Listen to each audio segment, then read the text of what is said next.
been a while. I hope you've all been doing well. I've been having a blast over the past few weeks. Among other things, I got married, spent a good amount of time riding around on my motorcycle, and also, of course, enjoyed some quality time with my Leica Q2. Most recently, while I was at Lake Como with my wife. If you've been following this channel for a while, you might know that I was a Fuji X100 shooter for a couple of years before I finally made the decision to buy the Leica Q2 last November. And to be honest, it really did take me some time before I truly warmed up to this camera and started to get the same kind of results that I previously got with my Fuji X100V. Now though, about 10 months later, and after taking the Leica Q2 to the Netherlands, as well as Iceland, New York City, Switzerland, France and now Italy, I can finally say that I'm absolutely satisfied with the performance and the results that I get with this camera. And more than that, I actually think that the photos that I take with this camera now far surpass the results that I previously got with my Fuji X100V. And that's actually high praise because I was quite happy with the shots that I got on my X100V. With that out of the way though, back to our time in Italy.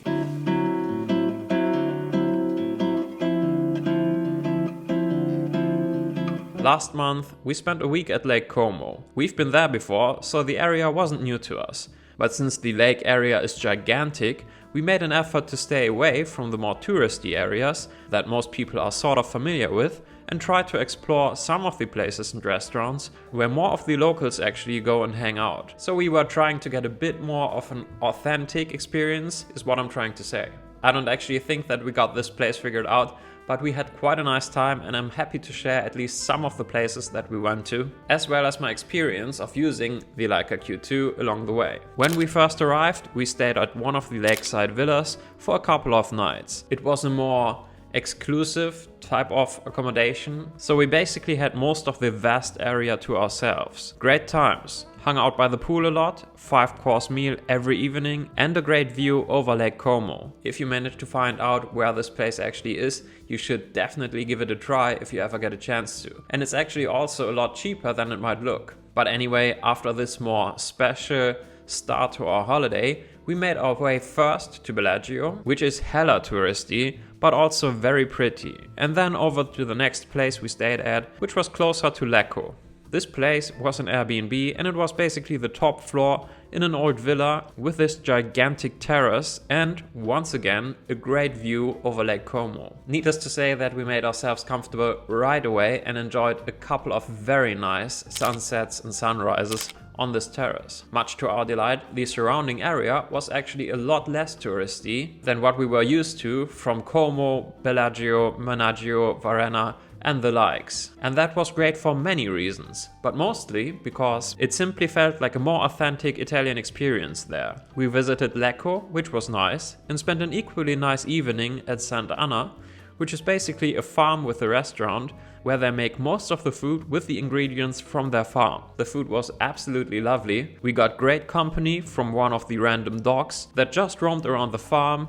And again, when we got back to our car, we had the only non-Italian license plate on the whole parking lot. One thing about the Leica Q2 that I had to get used to at first, but wouldn't want to live without anymore, is the 28mm focal length. It's just about perfect for a sort of everyday carry camera that you mostly use to document what's happening in your daily life. It is wide enough to capture enough of the surrounding atmosphere, but not so wide that you lose track of the actual subject of the photo. It's also a very good one-stop option when it comes to landscape and cityscape photography. Aside from that, the image quality is just stunning.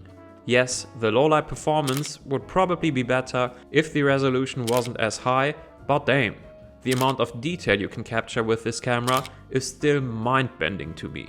Also, for me, as someone who's used to APS-C cameras, like the Fuji X-T4 that I'm shooting on right now, I'm totally fine with the low-light performance, and it is actually still way better than what I got from my Fuji X100V. The f1.7 aperture allows you to get a decent amount of bokeh in your shots, which, mixed with the wide-ish field of view, gives off a fairly high quality and professional look in and of itself.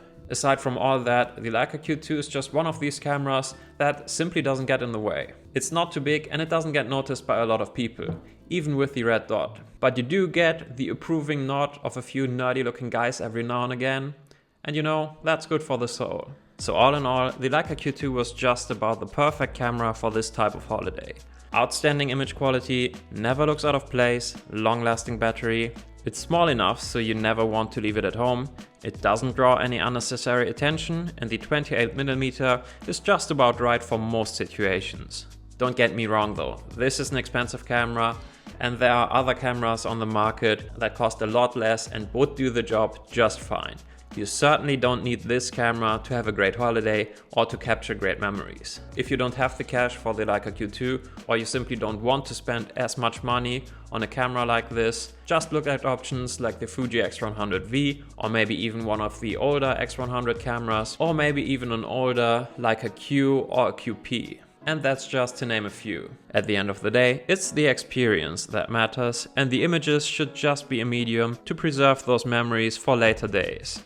So just focus on having a good time, and every once in a while remember to take a photo with whatever camera you have at your disposal. With that being said, if you're in the market for a Leica Q2 and you're wondering if this camera is the right tool for this type of job, it absolutely is. It takes some getting used to, but once you got the hang of it, it is just such an easy camera to get good pictures with. I would absolutely buy it again if I had to, and it also makes me kind of lust after something like a Leica M11, at least every now and again. But to be honest, I don't make anywhere near enough money to justify spending that amount of money on a camera. Maybe some years down the road, who knows. Anyway, that's all I got for you today. I hope you do enjoy the rest of your summer.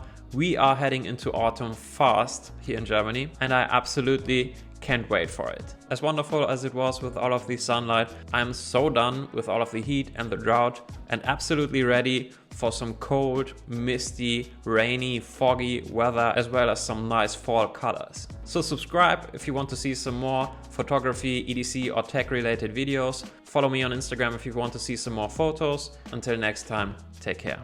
Bye bye.